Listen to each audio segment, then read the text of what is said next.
Hola, ¿qué tal? Bienvenidos aquí como cada semana en Sección Salud. Muchísimas gracias por acompañarnos por Facebook, YouTube, todas las plataformas que la informática nos facilita hoy. Y vamos a conversar con un invitado al que apreciamos muchísimo nosotros. Me estoy refiriendo al profesor Dr. Luis Quiosa. Bienvenido, Luis. Muchas gracias. Que asombra con esta fecundidad, esta prodigalidad por producir libros y materiales muy significantes, muy elaborados, que exigen mucha dedicación. Y esta vez se ha metido en un tema delicado, Buenos Aires, una de las capitales mundiales del psicoanálisis. Y usted titula un libro, ¿para qué sirve el psicoanálisis? Así es. Bueno, la realidad es que hay mucha confusión, ¿no? Como pasa muchas veces con las cosas que tienen una difusión muy rápida, también se prestan para mucha confusión. Y bueno, mi libro trata de diferenciar bien cuál es la esencia del psicoanálisis, cuál es su meta y cómo se diferencia de muchas psicoterapias que también pueden ser útiles, pero que son otra cosa. Los argentinos tenemos una gran experiencia y un gran hábito. Es usual en Buenos Aires hablar de mi analista, mi experiencia de análisis, los resultados que uno ha tenido como paciente. Miles y miles y miles de psicólogos clínicos, muchísimos también psicoanalistas. ¿Cuál ha sido, doctor Quiosa, el móvil que a usted lo lleva después de más de 50 años de trabajar en esta práctica a escribir este libro? Bueno, justamente como les decía, porque veo que hay mucha confusión y procedimientos distintos llevan el mismo nombre. Y creo que bueno, que los procedimientos pueden ser más útiles, menos útiles, todos tienen algún grado de utilidad, pero que es importante distinguirlos y saber bien qué es lo que llamar a dos cosas distintas con el mismo nombre realmente no es una buena cosa, porque a veces mucha gente dice, por ejemplo, yo ya probé con el psicoanálisis y resulta que lo que ha probado es algo que es una psicoterapia, pero que no es psicoanalítica, ¿no? De todas maneras, tampoco me ha animado el hecho de decir el nombre psicoanálisis lo tenemos que reservar para esto, ¿no? Es decir, lo importante es describir bien las diferencias que hay en la esencia del psicoanálisis, cómo se gestó, cómo se creó y de alguna manera qué es seguir el método de un modo riguroso. Las necesidades, doctor Quiosa, usted lo sabe como nadie, son infinitas. Usted ha trabajado sobre la problemática de las enfermedades, su primer libro vinculado al fenómeno hepático, es cierto, ha cumplido 50 años. Así es, sí. Lo que llama el hombre de a pie la medicina psicosomática, esta defensa suya tan férrea de indiscriminar alma, cuerpo y espíritu. Así es. Pero realmente la complejidad de la vida moderna, el fin de la certidumbre, precarización laboral, ha encontrado en el psicoanálisis uno de los ámbitos, una de las opciones para que mujeres y hombres jóvenes encuentren un ámbito de solaz, de bienestar, de reflexión. Sí. Bueno, justamente este es el punto, ¿no? Da pena pensar que cuántas veces la gente se priva de encontrar algo que podría ayudarlo por desconocer realmente lo que es el psicoanálisis. Es necesario entender bien qué es lo que hace el psicoanálisis y esto no es un asunto que esté muy difundido. ¿Por qué no nos lo cuenta para los tantos miles que nos están escuchando en este momento? En primer lugar, el psicoanálisis ha descubierto no solo que existe una vida inconsciente, porque esto de alguna manera, en eso el psicoanálisis ha tenido muchos precursores, hasta el mismo San Agustín, ¿no? Que decía, lo sabes pero ignoras que lo sabes. Lo importante es que el psicoanálisis ha descubierto que frente a los conflictos, un recurso muy importante para cuando no se los puede resolver es reprimirlos. Y que esta represión siempre paga un precio. Ese precio, que en un momento puede no ser excesivo, porque puede ser la única solución que el sujeto encontró, pasados los años puede ser estar pagando un precio excesivo que no se revisa nunca más. Entonces, de alguna manera, la represión genera una imposibilidad de llevar esto a la conciencia, y el psicoanálisis trata de llevarlo nuevamente a la conciencia, porque a lo mejor alguien que reprimió 20 años atrás algo, actualmente lo podría conciliar de una manera mejor sin pagar ese precio. Y esto, que parece un asunto así muy simple, no es tan simple, porque ese precio que se paga muchas veces es un síntoma, otras veces es una fobia, un temor injustificado a algo, una limitación en la vida. Y además configura, y esto es lo más importante, se van a través de estas represiones que todos tenemos, algunas funcionan bien, otras funcionan muy mal, pero es la mejor que hemos encontrado.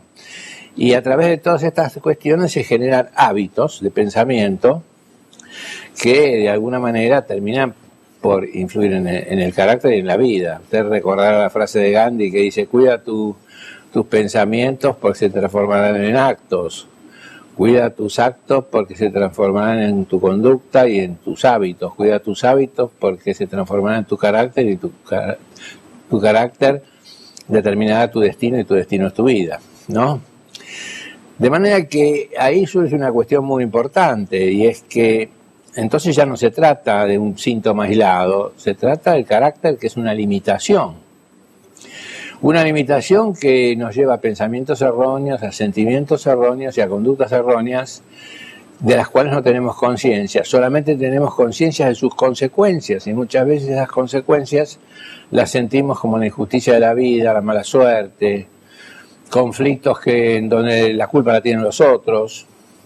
Entonces, toda esta estructura que de alguna manera se ha armado a partir de la represión, pero que crece como una bola de nieve, termina por ser una formación del carácter de la cual, que en el fondo uno la ama, porque uno la ha construido con esfuerzo, ¿verdad? Y que uno no está muy dispuesto a cambiarla, sobre todo porque uno no tiene conciencia de la relación que eso tiene con las dificultades que uno encuentra en la vida. Y por eso es un procedimiento a contrapelo, el psicoanálisis, un procedimiento difícil. Yo en este libro justamente lo que quiero decir es que deshacer las falsas ilusiones, psicoanalizarse bien, es una cosa maravillosa que genera un gran crecimiento, pero es tan difícil como aprender a tocar el violín. Y no es una cosa que se puede hacer de vez en cuando o a través de un consejo, ¿verdad? Doctor Chiosa recordaba a un psicoanalista, le voy a nombrar a doctor Alejandro Varela, que él decía que cuando uno no habla, el cuerpo habla por uno. Así Esto es. usted lo sabe como nadie, que detrás de las Así es. enfermedades, de la mayoría, aparece ahí una historia. Bueno, ese es otro tema, ¿ves? Porque usted acaba de decir de la mayoría. Y en realidad, también este es un tema donde, si bien es cierto que hemos avanzado mucho porque hoy hay una conciencia en el público de que las enfermedades no son independientes de los disgustos que uno tiene en la vida, todavía existe esta idea de que el factor psíquico es una causa entre otras, y que hay enfermedades donde el factor psíquico es importante, otras donde lo es menos. Hay enfermedades psicosomáticas, otras que no lo son. Y esto en realidad fue una primera aproximación, pero es un error de pensamiento que hace tiempo que hemos abandonado, porque hoy ya no pensamos en el factor psicológico ni en la psicogénesis. Hoy pensamos que cuando una persona besa a otra, no la besa ni con el cuerpo ni con el alma, la besa con todo junto. Un beso no sería un beso si le faltara el cuerpo, ¿verdad? Un beso entre un hombre y una mujer no le puede faltar el cuerpo, pero tampoco le puede faltar el alma, porque si no tampoco es un beso. Y así como en un beso no puede faltar el cuerpo ni puede faltar el alma, porque las dos cosas van juntas, no es que el alma causa el beso o el cuerpo causa el beso, o que el deseo del cuerpo causa el deseo del alma, sino que es todo a la vez. Cuando uno se enferma todo a la vez, aunque no siempre se vea de manera clara.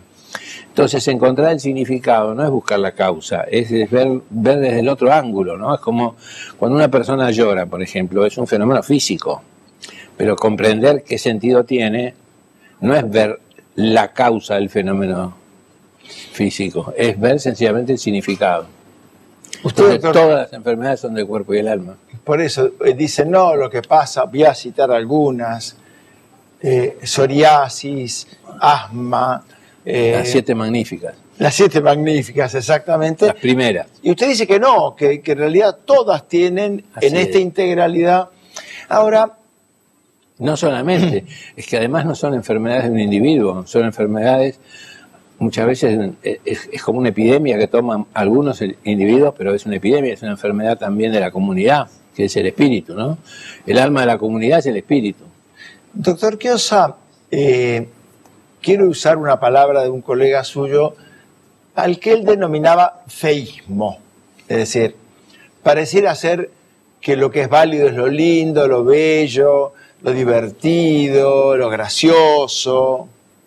En esto pongo la comida rápida y que bueno, en la vereda está el arte culinario, la vida adulta, la responsabilidad. El psicoanálisis exige o demanda un camino de sufrimiento, por así decirlo, el revisar la vida, el revisar estas cosas que usted decía, estos dolores. Bueno, ¿Y eso no es a veces un poco evitado? sí, por supuesto. Lo que pasa es que el psicoanálisis no demanda el sufrimiento como una moneda de pago, ¿no? Cuanto más sufrís, más vale es. Esto no es así. En realidad el sufrimiento a veces es inevitable. En realidad en la vida hay una cuota de sufrimiento que es inevitable, se observa en todas las vidas. Por eso Freud decía que el psicoanálisis nunca prometió de hacer desaparecer todo sufrimiento, sino solamente el sufrimiento inútil dejando el otro que es inevitable en la vida. Y como vivir, esto lo había dicho Ortega de una manera magistral y clarísima, ¿no? Vivir es resolver la vida en cada momento. Así es. Si la vida no tuviera dificultades, uno no tendría conciencia, porque la conciencia es el órgano destinado a descubrir la diferencia entre lo que uno busca y lo que uno encuentra. Así es. Y entonces, si uno no encuentra diferencia y todo va bien, por así decir, uno viviría sin conciencia, lo cual es imposible, diríamos, la característica de la vida es tener conciencia de sí misma, ¿verdad? Entonces, esta necesidad de resolver la vida a veces se presenta con muchísima urgencia y con muchísima perentoriedad y otras veces no tanto. Pero en esto genera siempre un problema a resolver, una dificultad. Por eso pensamos, ¿no? Pensaba, doctor Chiosa, en el frío, el calor, el día, la noche, el yin y el yang. Digamos que la vida, como dice usted en uno de sus libros, ¿quién dijo que la vida era fácil?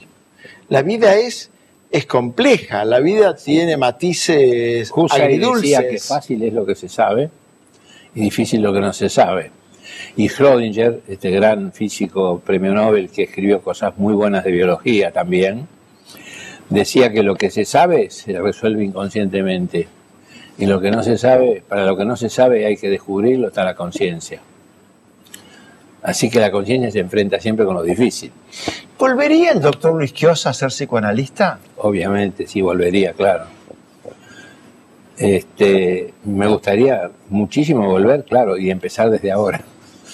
Es decir, si pudiera, diríamos, porque hay tanto por hacer, es decir, es una disciplina que a pesar de que ha progresado mucho en los últimos 100 años, que prácticamente su existencia tiene unos 100 años, evidentemente hay un enorme campo por resolver, muchísimo para hacer. Weizsäcker terminó su vida diciendo vendrán otros más jóvenes, ¿no? Porque se dio cuenta de que era una disciplina que recién nacía, ¿no? Y bueno, yo creo que también me veo forzado a decir vendrán otros más jóvenes, porque hay mucho por hacer. Pero usted sigue encantado con esta vocación, sí, así es, con este llamado que ha tenido. Sí, porque de alguna manera uno encuentra un camino muy amplio a recorrer. Es un camino nuevo, entonces un camino nuevo es un territorio tan poco hollado que ahí donde usted, diríamos, mira, descubre cosas nuevas. Es como un territorio que se empieza a explorar, ¿no? Algunos ven que hay nuevas contribuciones al psicoanálisis. Siempre hablo de profesionales responsables, la asistencia de la psicofarmacología, estos recursos más que contribuyen. ¿Usted qué piensa de eso, doctor? Bueno, yo pienso que la psicofarmacología es una ayuda imprescindible, pero que también tiene obviamente las limitaciones que provienen del hecho de que es tan difícil ser muy específico con un fármaco. Cuando usted utiliza un fármaco es como si tocara con un guante de piel muy gruesa el piano y toca la nota que usted quiere tocar y la de al lado. Y esto es inevitable porque la fisiología es complejísima y como ya sabemos por la teoría de la complejidad, lo que llamamos efectos secundarios de los medicamentos en realidad son efectos. Los llamamos secundarios porque son indeseados, pero un medicamento, diríamos, toma mucho más de lo que uno quisiera. No obstante, gracias que están los medicamentos y gracias a ellos podemos hacer muchas cosas buenas, pero con los medicamentos pasa como pasa con otras cosas, ¿no? Una vez me preguntaron en un congreso en Brasil qué pensaba yo de la televisión como medio cultural. Y yo dije, bueno, la televisión es como la electricidad, sirve para iluminar, pero también para electrocutar. Depende de quién la use y cómo la use. Lo mismo pasa con los fármacos, y bueno, también pasa lo mismo con la psicoterapia. Pero quiero decir que a veces los fármacos son imprescindibles, pero que desgraciadamente tenemos que reconocer que así como dentro de la psicoterapia hay una psicoterapia espuria que hace mucho daño, también dentro de la farmacología hay excesos de medicación que hacen mucho daño. Aunque recurrente, le quiero volver a preguntar, ¿usted siente que el psicoanálisis sigue estando vigente, que este sistema de pensamiento, este método terapéutico? Yo creo que sí, que ha estado, como le expliqué al principio, la difusión tan rápida que ha tenido ha sido como un vendaval que ha cubierto la esencia del psicoanálisis con una enorme cantidad de hojarasca y de malentendidos que hacen del psicoanálisis algo que a veces no funciona bien, pero que ya no es el psicoanálisis, sino son las deformaciones. Pero creo que el psicoanálisis bien entendido es algo que no solamente está vigente, sino que va a seguir creciendo y a medida que se vayan disipando uno a uno estos malentendidos, la cuestión va a fructificar muchísimo. Por ejemplo, yo empiezo a ver que este malentendido de la psicosomática y de la psicogénesis en muchos ambientes ya empieza a comprenderse que no es lo mismo significado que causa, y que el concepto de causa de alguna manera simplifica y reduce demasiado el concepto de significado. Una cosa es darse cuenta de lo que significa una enfermedad en la vida y en la crisis vital que el paciente está viviendo, y otra cosa es decir que esto no es nada más que una causa que la emoción altera el cuerpo, ¿no? En este flamante libro, doctor, que usted acaba de publicar, de paso le voy a mandar un cariñoso saludo a Leopoldo Cules y a la gente del Zorzal que con tanto esmero prepara sus trabajos. ¿Qué espera de para qué sirve el psicoanálisis? Bueno, espero disipar muchos malos entendidos y espero también que esto suceda con muchos colegas que también de alguna manera están atrapados en este consenso, que pues a veces, como pasa con los consensos también sufren deformaciones, que son las deformaciones del espíritu de una época, por ejemplo, son las espiritupatías, ¿no? Así como hay familias enfermas, hay comunidades enfermas, hay epidemias, hay procesos de pensamiento que han ido en dirección equivocada o que han llegado a excesos, ¿no? Y yo creo que estamos viviendo una época de transformación en donde el psiquismo de la comunidad, el alma colectiva es lo que llamamos espíritu, ¿no? Como hablamos del espíritu de una época, hablamos del espíritu de un proyecto, hablamos del espíritu de un equipo de fútbol. Es decir, el espíritu es la comunidad de almas, de una colectividad anímica, y que a veces va en una dirección equivocada, como pasa muchas veces, ¿no? Y esto es también una cosa muy importante, y es lo último que estamos tratando de integrar, no solamente en este libro, sino también en los otros que usted conoce, El interés en la vida y también Intimidad, sexo y dinero, donde se habla muchísimo de la enfermedad espiritual de nuestra época, que a veces la gente dice falta espíritu en nuestra época, pero no es que falta espíritu, lo que pasa es que el espíritu de alguna manera está también deformado, y yo creo que esto de algún modo contribuye a comprender que este proceso también toma psicoanálisis, ¿no? Cuando uno escribe un libro, siempre piensa en un destinatario. Sí.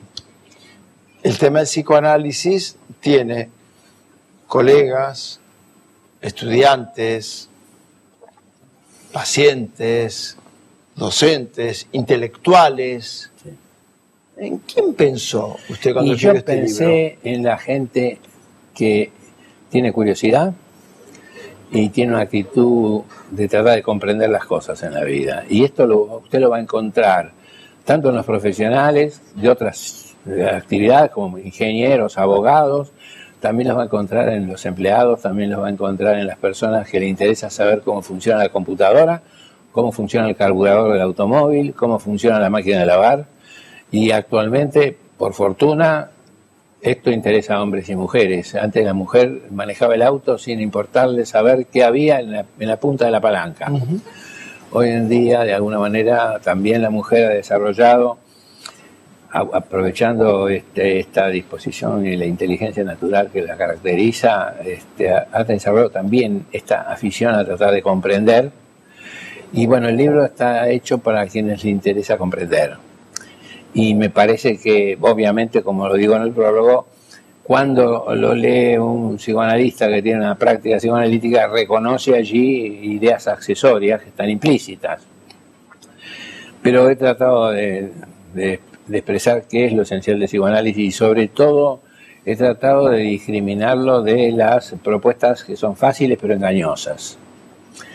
Y prometen cuestiones que lo que logran es que la gente se desilusione con el psicoanálisis cuando en realidad no ha hecho psicoanálisis, sino ha hecho técnicas simplificadas, ¿no? ¿Usted en algún sentido rescata la pureza de la doctrina psicoanalítica? Sí, y sobre todo quiero mostrar que modificar el carácter no es, como dije al principio, más fácil que aprender a tocar el violín. Con el hecho de que además el carácter uno lo quiere conservar porque además uno se resiste. Amamos nuestras cosas negativas, es muy curioso eso. Sí, pero además fíjese que tampoco es tonto amar las cosas negativas. Le explico por qué, porque están tan pegadas con las positivas muchas veces que cuando tememos perder junto con la negativa, la positiva claro, está al lado. Como un patrimonio propio. Claro, no, y porque están a veces muy empalmadas nuestros defectos con nuestras virtudes y no es fácil despegarlas. Por eso es un trabajo importante, cuidadoso, es un trabajo de hormiga, es un trabajo que sigue un ritmo biológico, como por ejemplo si hay que rehabilitar un músculo, hay que hacer un entrenamiento deportivo. Cualquier persona que va a hacer un entrenamiento deportivo sabe que lo tiene que hacer no menos de 3-4 veces por semana, porque si lo hace una vez por semana no va a tener un entrenamiento deportivo. Y bueno, lo mismo pasa con una psicoterapia bien hecha, ¿no? Yo le quiero agradecer muchísimo, doctor Chiosa, su presencia, también su esmero, esta dedicación a los discípulos que van los viernes a la noche y se dedican, la verdad que es extraordinario. Bueno, yo le agradezco que me haya invitado también porque me gusta mucho hablar de estas cosas y porque además admiro mucho el trabajo que usted está haciendo con su programa. Muchas gracias, Luis. Todo el éxito de ventas. Quiero decirle que el doctor Chiosa tiene un privilegio, yo no sé, pero tiene récord de venta de todos los libros que él produce, así que felicitaciones nuevamente. Muchas gracias. Cariños a Gustavo, a todo el equipo que lo acompaña. Nos vemos la semana entrante, Dios mediante, y recuerden que primero la salud. Muchas gracias.